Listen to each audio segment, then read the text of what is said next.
네, 오늘은 창세기서 26장 27절에서 28절 여하 있는 말씀을 통하여 여호와께서 너와 함께 계심을 보았으므로 라고 하는 주제를 가지고 은혜를 나눠보고자 합니다. 성도들의 가장 큰 영광은 하나님이 그 성도들과 함께 하심입니다. 사람이 드러나는 것이 아니라 우리와 함께 하시는 하나님이 드러나지는 것이 성도들은 가장 값진 은혜요 영광인 것입니다. 아브라함의 생애는 아브라함이 보이기보다는 아브라함의 생애를 뜯어보면 아브라함과 함께했던 하나님이 보여지고요. 모세의 길에도 보면 모세의 열정보다 모세를 주장해 주셨던 하나님을 볼 수 있습니다.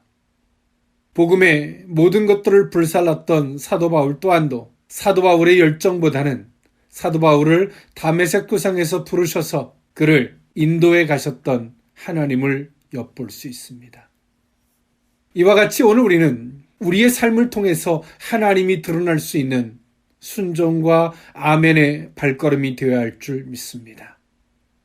그래야 할 때 오늘 우리 자신에게는 하나님의 도구된 사자된 영광이 있을 것이고요. 믿지 않는 사람이든 또 주변에 있는 모든 사람들에게 하나님을 나타낼 수 있는 통로가 됨을 믿습니다.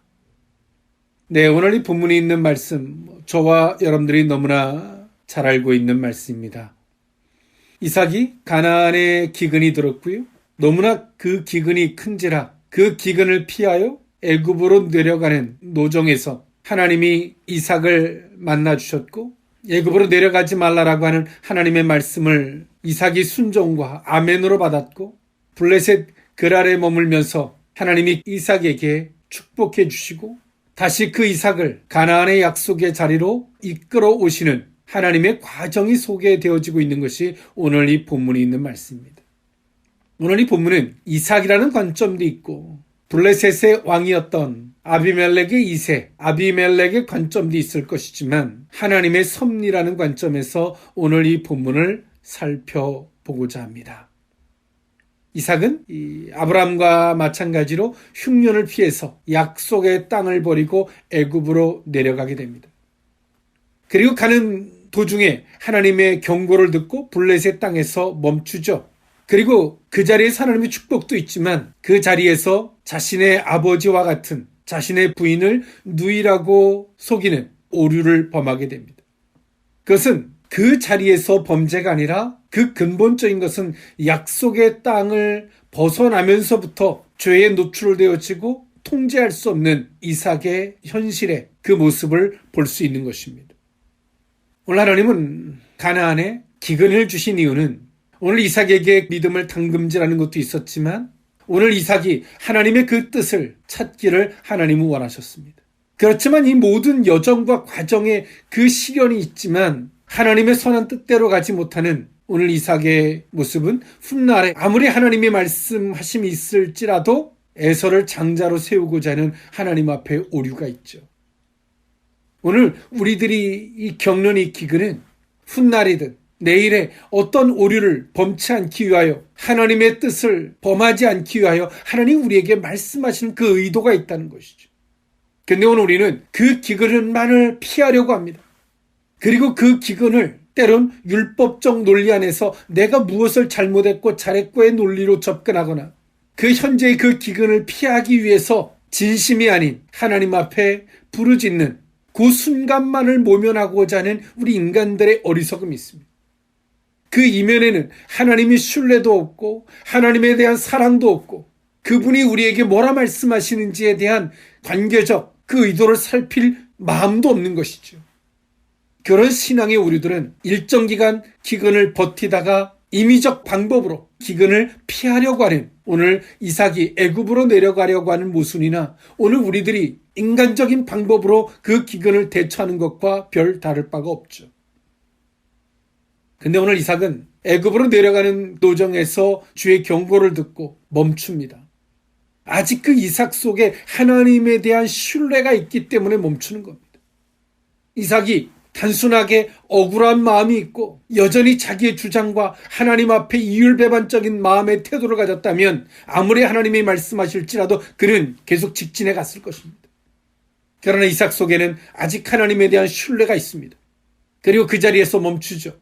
그리고 그 자리에서 하나님은 블레셋 그랄 지역에서 이삭에게 번영이라는 복을 줬습니다. 큰 거부가 되게 해주셨습니다.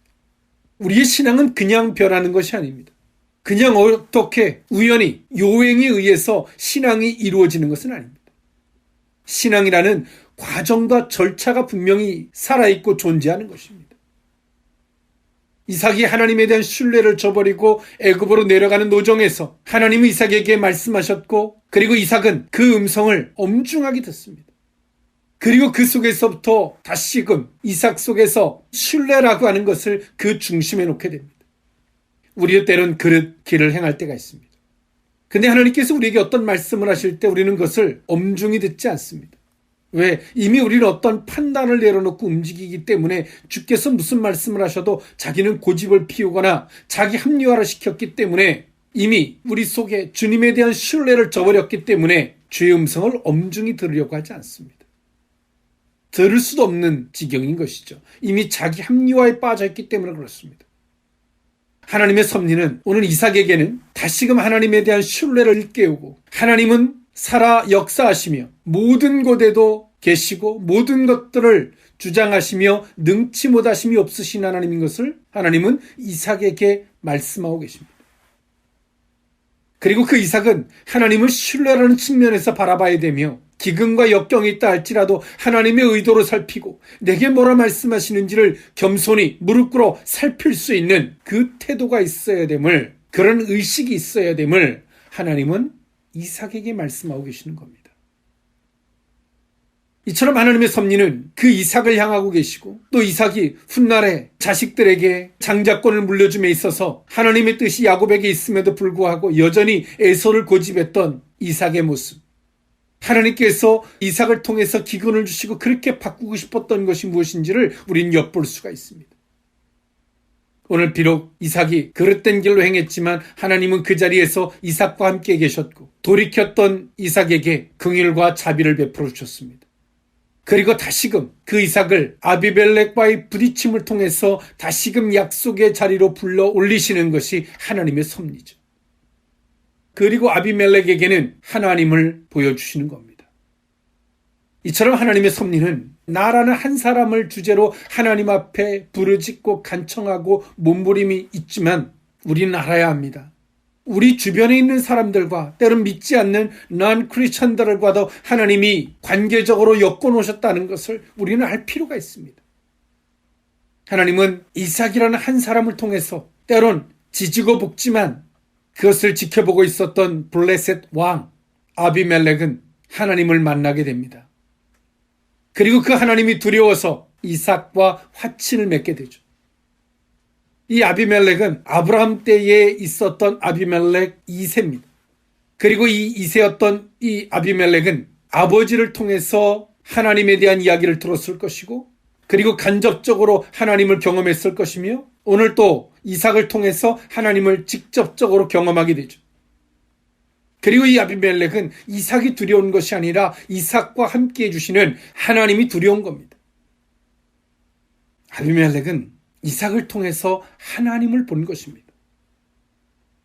이삭은 아비멜렉과 싸우려고 하는 것이 아니라 하나님을 향해 나아가는 것입니다. 그것이 곧 적들과 싸워 이기는 방법이며, 믿지 않는 모든 사람들에게 하나님을 증명해내고 드러낼 수 있는 유일한 길이라는 사실을 기억할 수 있기를 원합니다. 여호와께서 너와 함께 계심을 보았으므로 그 의미를 오늘 이 본문의 말씀을 통하여 세 가지로 나누어 살펴보고자 합니다. 첫 번째로는 여호와께서 우리를 위하여 넓게 하셨으니 입니다. 창세기서 26장 22절에서 25절에 있는 말씀인데요. 이삭이 거기서 옮겨 다른 우물을 팠더니 그들이 다투지 아니하였으므로 그 이름을 르호봇이라 하여 이르되, 이제는 여호와께서 우리를 위하여 넓게 하셨으니 이 땅에 우리가 번성하리로다 하였더라. 이삭이 거기서부터 부엘세바로 올라갔더니 그 밤에 여호와께서 그에게 나타나 이르시되, 나는 내 아버지 아브라함의 하나님이니 두려워하지 말라. 내 종 아브라함을 위하여 내가 너와 함께 있어 내게 복을 주어 내 자손이 번성하게 하리라 하신지라. 이삭이 그곳에 제단을 쌓고 여호와의 이름을 부르며 거기 장막을 쳤더니 이삭의 종들이 거기서도 우물을 팠더라. 아멘. 이삭은 그랄 지역에서 모든 것들에 번성하게 됩니다. 거부가 되었습니다. 창세기서 26장 13절에 그 사람이 창대하고 왕성하여 마침내 거부가 되었다라고 소개해주고 있습니다. 이삭은 하나를 그 마음에 빠뜨린 게 있습니다. 그것이 뭐냐면 약속입니다. 그리고 그 가나안은 단순한 하나의 지경이 아닌 그 자리는 약속이 머무는 곳이었습니다. 그런데 오늘 이삭은 기근으로 인하여 약속을 저버리고 애굽으로 내려가는 노정에서 하나님의 엄중한 경고를 받고 그 자리에 브레이크를 걸고 그 자리에서 마침내 거부가 되었지만 여전히 이삭에게 부재되어진 것이 있습니다. 아직까지 명확하지 못한 게 있습니다. 그것이 뭐냐면 약속의 신앙입니다. 성도는 잘되고 승승장구하는 곳에 머무는 것이 아닙니다. 승승장구하는 곳에서 하나님을 찾는 것이 아니라 약속의 자리에서 약속을 이행하시는 하나님을 만나는 것입니다. 그 자리에서 하나님을 찾는 것입니다. 근데 오늘 이삭은 블레셋 지경에서 그가 마침내 큰 거부가 되었습니다만 오늘 이삭이 하나님의 의도를 찾지 않으면 가나안에서 회초리를 때리고 그랄 지역에서 싸매 주신 것뿐이 되지 않는 거예요. 하나님은 왜 그렇게 일하실지를 우리는 생각할 수 있어야죠. 오늘 이삭은 생각하지 않습니다. 마침내 거부가 되었지만 여전히 이삭은 하나님이 왜 나를 이렇게 하셨는지, 하나님의 그 뜻하심이 뭔지, 내게 정말 말씀하시고자 하는 게 뭔지 생각이 없어요. 우리가 어디 아픕니다. 하나님 앞에 고쳐달라고 기도합니다. 하나님 고쳐주셨어요. 감사헌금 드리면 끝입니다. 그런 것인가요? 하나님이 왜 그렇게 하셨고 지금 왜 이렇게 하시며 내게 말씀하시는 것이 무엇인지를 살펴야죠. 그게 신앙이죠. 여러분들이 자녀들을 대할 때 그렇게 대하시나요? 밥을 굶겼다가 밥을 주고 그리고 그들을 통해서 아이고 부모님 감사합니다 이 소리 듣기 위해서 굶겼다가 밥을 줬다 하십니까? 아니잖아요. 하물며 사람도 그런데 하나님이 그렇게 하시겠습니까? 의식이 있는 신앙생활을 해야죠. 이삭이 마침내 거부가 되었지만 여전히 아무 생각이 없습니다. 하나님은 다시금 그 이삭에게 약속의 신앙을 깨우치기 위해서 이삭을 몰아가기 시작합니다. 창세기서 26장 14절에 양과 소가 떼를 이루고 종이 심이 많으므로 블레셋 사람이 그를 시기하였다라고 이야기합니다. 그리고 아비멜렉은 이삭에게 전쟁을 선포하는데요. 창세기서 26장 15절에 그 아버지 아브라함 때 그 아버지의 종들이 판 모든 우물을 막고 흙으로 메웠다라고 성경은 말합니다. 물이 귀하던 지역에서 그 우물을 다 메웠다는 것은 전쟁을 선포하는 것입니다. 이삭은 이 모든 시련 앞에서 하나님을 중심으로 한 하나님의 의도를 살피고 그 뜻을 살피려고 하지 않아요. 이런 신앙이 그 마음속에서 송두리째 무너져 있는 겁니다. 우리는 먹고 살기 위해서 거처를 옮겨가는 것이 아니라 주의 뜻하심을 따라 우리의 거처가 옮겨지는 것일 뿐입니다. 힘들면 도와달라 그러고 힘든 게 해결되면 감사합니다. 끝. 더 이상 더 이하도 없는 거예요. 하나님은 더 이삭을 몰아갈 수밖에 없죠. 아비멜렉을 통해서 이젠 전쟁 선포를 떠나서 이제는 직접적으로 이야기합니다. 창세기서 26장 16절에 아비멜렉이 이삭에게 이르되 내가 우리보다 크게 강성한 즉 우리를 떠나라 라고 이야기합니다. 이제는 추방을 명령한 겁니다. 터전을 다 만들어놨는데 추방을 명령한 거예요. 이삭의 입장에서 보면 얼마나 억울할까요? 인간의 입장에서 바라보면 억울한 거 투성입니다. 왜? 추방할 거면 진작하지. 이제 먹고 살만하고 이렇게 하니까 네가 나한테 이렇게 인간 사회의 기준으로 인간의 입장에서 바라보기 시작하면 하나님이 보이지 않습니다. 하나님의 섭리는 오늘 이삭에게 내가 있어야 할 자리가 어디고 네가 무엇을 추구해야 되며 네가 있어야 되는 그 자리는 기근이 있고 뭐 옥토가 있어서 좋고 나쁘고의 기준이 아닌 하나님의 사람은 약속이 있는 그 자리가 내가 있어야 되는 자리인 것을 하나님은 이삭에게 일깨워주고 있는 거예요. 이 세상의 이치와 논리를 따라 접근하는 것이 아닌 것을 말씀하시죠. 이렇게 단련하고 훈련하고 바꾸려고 하셔도 이삭이 자기의 고집대로 에서를 세우려고 하는 거 보면 인간의 그 틀이 얼마나 질기고 질긴지를 볼 수 있습니다. 그의 눈을 멀게 하셔서라도 야곱을 세울 수밖에 없는 인간의 틀이 얼마나 강한 거예요. 이삭은 우물을 팝니다. 왜? 물은 생명과도 직결된 것이었기 때문에 그렇습니다. 그 이삭의 족속이 거부가 되었지만 한순간에 그 모든 족속이 멸절될 수 있는 위기였기 때문에 그렇습니다. 그렇게 우물을 파고 다시금 아비멜렉 사람들이 와서 그 우물을 뺏고 흙으로 메우는 일을 반복해서 겪게 되죠. 그러면서 오늘 이삭은 어디까지 옵니까? 브엘세바까지 올라오게 됩니다. 이것은 유다 왕국의 최남단 성읍이었습니다. 드디어 이제 이삭이 그렇게 저들과 다투고 우물이 메어지고 또 수고하고 쫓기듯 올라온 곳이 약속의 자리였습니다. 이제 블레셋 국경에서 벗어난 것이죠. 그 자리에서 이삭이 고백합니다. 여호와께서 우리를 위하여 넓게 하셨다. 우리가 무엇 때문에 사는 존재인가요? 우리가 정말 이 세상에서 먹고 사는 것을 기준으로 한 존재라면 하나님이 기근을 주고 또 어떤 자리에서는 거부가 되게 하시고 또 그 자리에서 다투게 해서 쫓기게 하신다면 이게 정말 우리가 믿는 하나님인가요? 여러분들은 자녀를 그렇게 대하시겠습니까? 오늘 이삭이 약속의 신앙이 무너져 있는 오늘 이삭의 모습. 약속을 기준으로 한 하나님의 뜻과 의도를 살핌이 사라져 있는 신앙의 의식이 사라져 있는 이삭의 모습. 하나님은 그런 이삭을 블레셋 사람들을 통하여 불편함을 겪게 해서 약속의 자리로 불러올리시고 그 의식을 되찾게 하시려고 하셨습니다.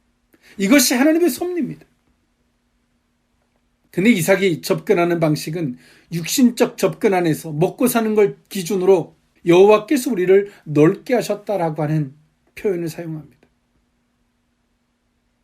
사랑하는 성도 여러분, 하나님의 약속의 신앙을 잃어버린 것은 다 잃어버린 것이며 하나님을 의식하는 하나님의 뜻과 의도를 살피고자 하는 하나님의 신뢰와 사랑이라는 것을 전제로 그 뜻과 의도를 살피는 신앙이 부재되어진 것은 신앙 자체를 다 버린 것입니다. 오직 먹고 사는 걸 기준으로 그냥 하나님을 바라보는 뿐입니다. 이삭은 거부가 되었고 블레셋 사람들과 다툴 수도 있었을 것입니다. 근데 이삭은 그러지 않았습니다. 이건 성품의 영향도 있었겠지만 하나님의 신뢰가 다시 살아난 이삭의 모습, 다시금 그 신뢰를 되살아난 오늘 이삭의 모습이라 할 수 있을 것입니다. 하나님 우리에게 직접적으로 말씀해 주시는 것, 기도할 때 감동이든 성경을 볼 때 깨달음이든 이렇게 직접적으로 말씀해 주실 때가 어찌 보면 가장 감사한 것입니다. 또 주변에 내가 신뢰할 수 있는 가장 나를 사랑하는 사람들을 통해서 말씀하실 때도 감사한 것입니다. 조금 슬프고 잔인한 것은 나를 괴롭게 하는 사람들을 통해서 내가 불편한 사람들을 통해서 내게 말씀하실 때 그것처럼 괴로운 게 없습니다.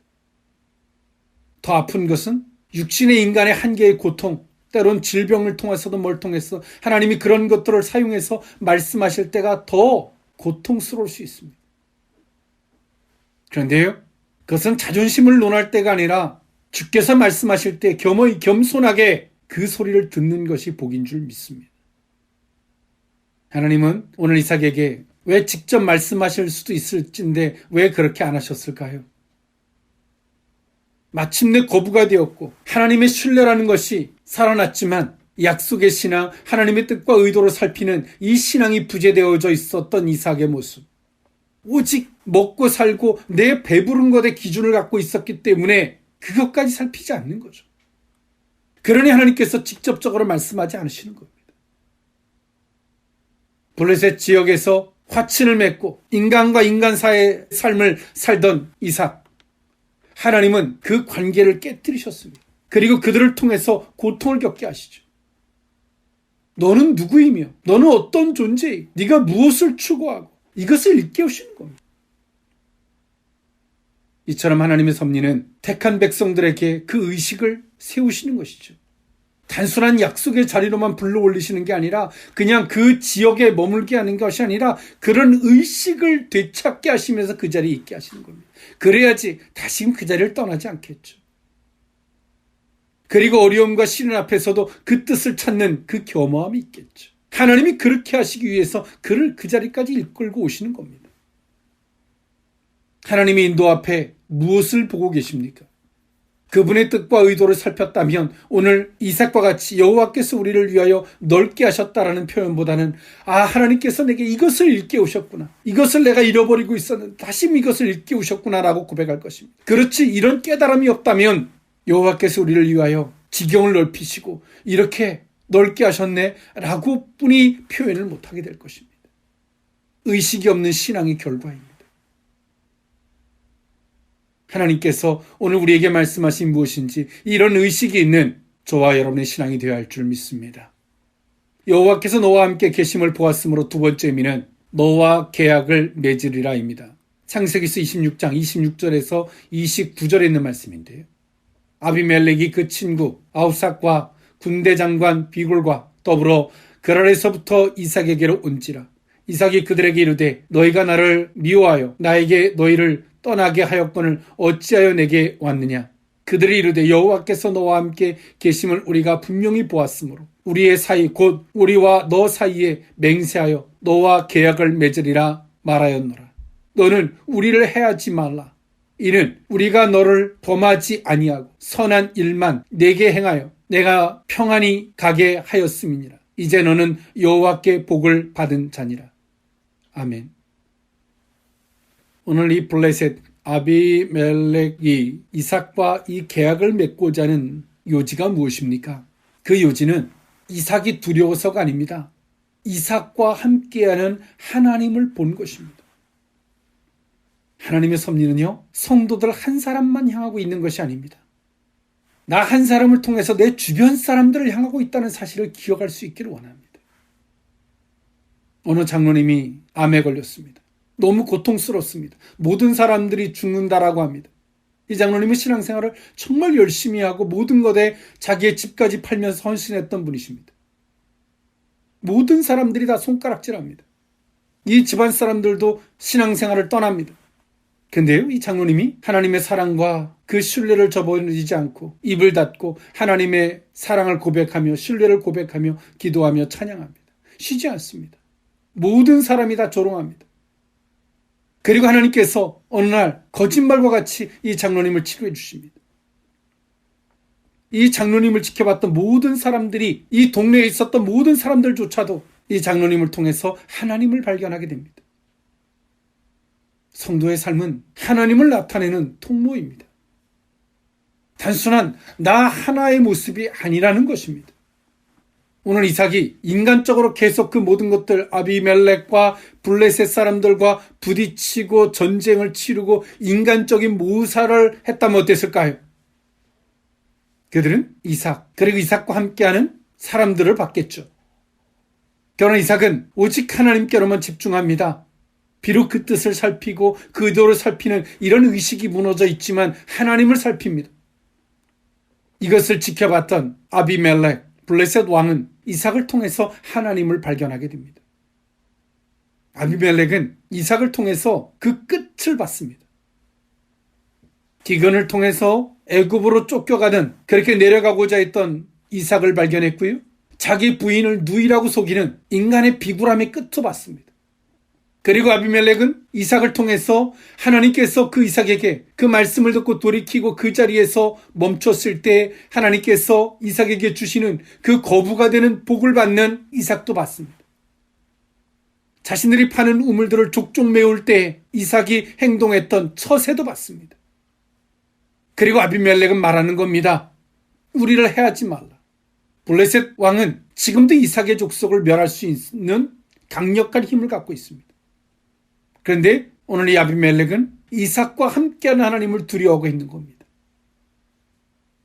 사랑하는 성도 여러분, 우리는 어떤 사건과 문제를 겪을 때 야비하거나 계산적이거나 때로는 악랄하거나 모질게 굴거나 이런 모습으로 대하고 나면 인간적으로 보면 손해보지 않고 저쪽에서 시비를 걸었기 때문에 당연한 것처럼 보이지만 더 이상 우리를 통해서 하나님은 보이지 않습니다.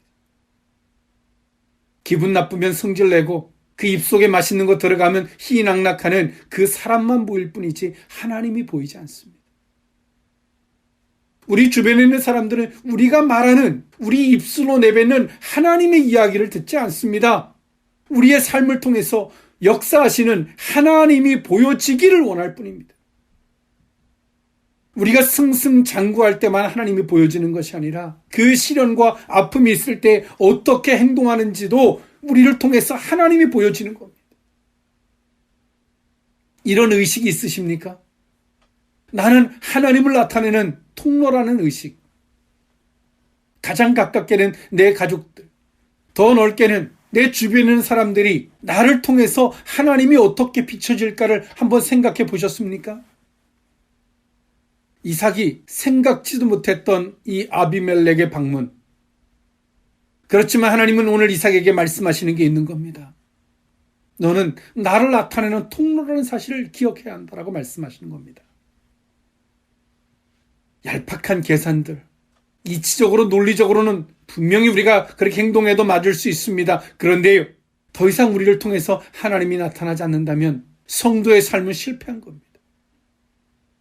그러나 우리가 반대로 하나님 안에서 우리가 어떻게 나타나야 할지, 내 모습이 어떻게 비춰질지를 우리가 한 번쯤 의식한다면 세상에서는 손해보고 세상에서는 실패한 것처럼 보이지만 우리를 통해서 많은 영혼들이 주께로 돌아오는 역사가 있을 것이며 하나님은 영광 받으실 줄 믿습니다.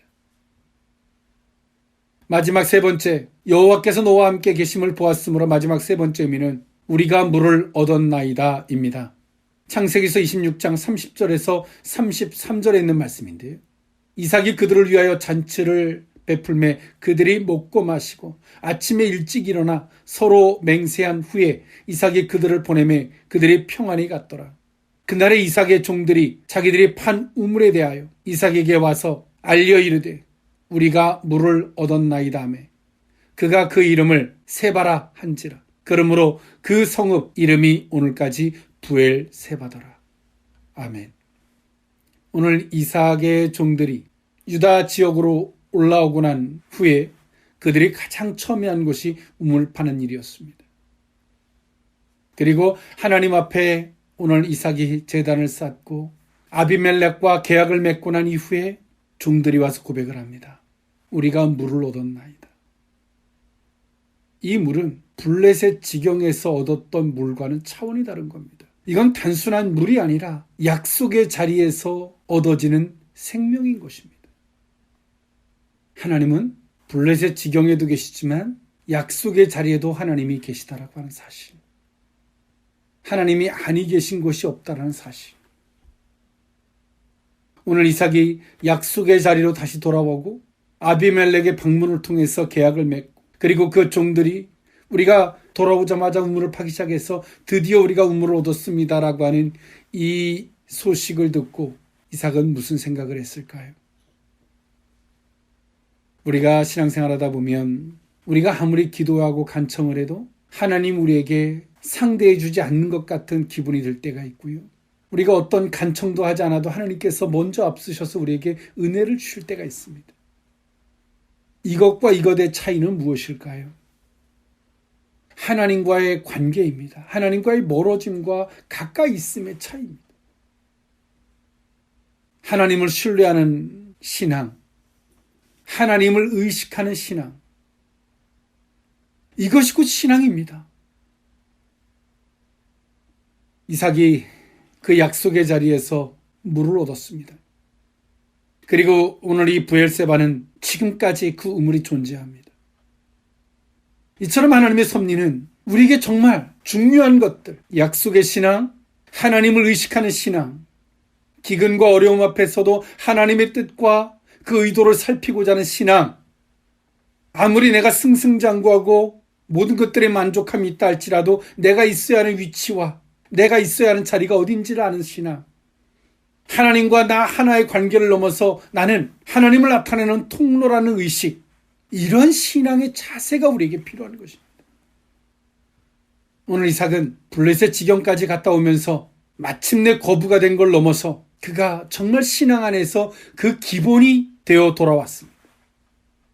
기본이 되어 돌아와도 여전히 하나님이 말씀하셔도 자기의 뜻대로, 자기의 원칙대로 하려고 하는 그 고집이 훗날에는 애서를 세우려고 하는 어리석음도 있지만 말입니다. 사랑하는 성도 여러분, 하나님의 섭리가 우리를 향하고 있습니다. 우리는 그 섭리, 하나님의 인도하심, 그 인도하심 안에는 오늘 하나님의 섭리 안에서 우리를 이렇게 이끌어 가시는 방편이 있죠. 신앙의 가장 기본들이 무너져 있는 우리들의 모습입니다. 약속의 신앙, 아무리 어렵고 힘들어도 그 속에서 하나님의 뜻과 의도가 있음을 살필 줄 아는 하나님을 신뢰를 전제로 한 신앙들. 이것은 이론이 아닙니다. 실제입니다. 나 혼자만이 아닌 나를 통해서 누군가에게 하나님이 비춰지는 통로라는 의식들. 아무 생각 없이 그냥 나 혼자 힘들면 힘든 거고 그냥 얼굴색의 삶을 통해서 막 그런 게 드러나요. 그러면서 말로는 하나님이 전능하시고 사랑이고 막 읊어대요. 누가 그 말을 믿겠습니까? 하나님조차도 그 말을 사용하지 않습니다. 오늘 이 신앙의 기본을 오늘 이삭에게 세우시기 위하여 이런 시련과 아픔의 과정들을 겪게 하셨던 것처럼 오늘 또 우리에게 그 신앙의 기본을 위해서 이런 시련과 과정을 우리에게도 주시고 계십니다. 지금도 정신없이 애굽을 향해 달려가는 사람도 있을 것이고 애굽을 향해 달려가다가 주님의 경고 앞에서 블레셋 지경에서 멈춘 사람도 있을 것이고 조금 잘 되고 만족하도 여기가 그냥 내가 살 곳이다 라고 생각하고 살아가려고 하는 사람도 있을 것이고 저들이 우리를 불편하게 하고 힘들게 하면 하나님의 뜻과 의도를 살피지 아니하고 그들과 싸우고 헐뜯고하는 그런 사람도 있을 것이고 주의 뜻과 의도를 살피고 하나님의 다시 약속의 자리로 온 사람도 있을 것이고 오늘 우리는 스스로 우리 자신을 진단해 볼 필요가 있습니다. 기근도 우연이 아니고 그러나 기근은 결과가 아닌 하나님 우리 신앙의 기본을 물으시는다는 사실을 기억할 수 있기를 원합니다. 의식이 있는 신앙, 우리가 어느 자리에 머물고 내가 무엇을 해야 하고 무엇을 추구해야 할지 아는 신앙, 나를 통해서 하나님이 어떻게 비춰줄 수 있다라고 하는 사실, 잘 먹고 잘 사는 것만 비춰지는 것이 아니라 힘들고 어려울 때도 내가 어떻게 그것을 대처하느냐를 따라서 하나님이 비춰지고 드러난다는 사실을 기억할 수 있기를 원합니다. 우리는 오늘 이삭과 같이 기본 의식이 안 돼 있어서 지금도 하나님의 섭리는 이렇게 이끌고 계신지도 모릅니다. 주의 음성을 들을 수 있기를 원합니다. 기도하겠습니다. 사랑의 하나님, 여호와께서 너와 함께 계심을 보았으므로 분명히 알았다라고 하는 이 아비멜렉의 이 고백이 우리 주변 사람들을 통해서 우리가 듣기를 주여 원합니다. 하나님, 기본 생각이 없는, 의식이 없는 우리들의 삶, 다시금 하나님 그 기본을 세우기 위하여 우리를 이렇게 때론 기근으로, 방황으로, 다툼과 분쟁으로 우리에게 말씀하실진데 겸허히 그 음성을 듣게 하여 주옵소서. 축복하옵고 예수님의 이름으로 기도하옵나이다. 아멘.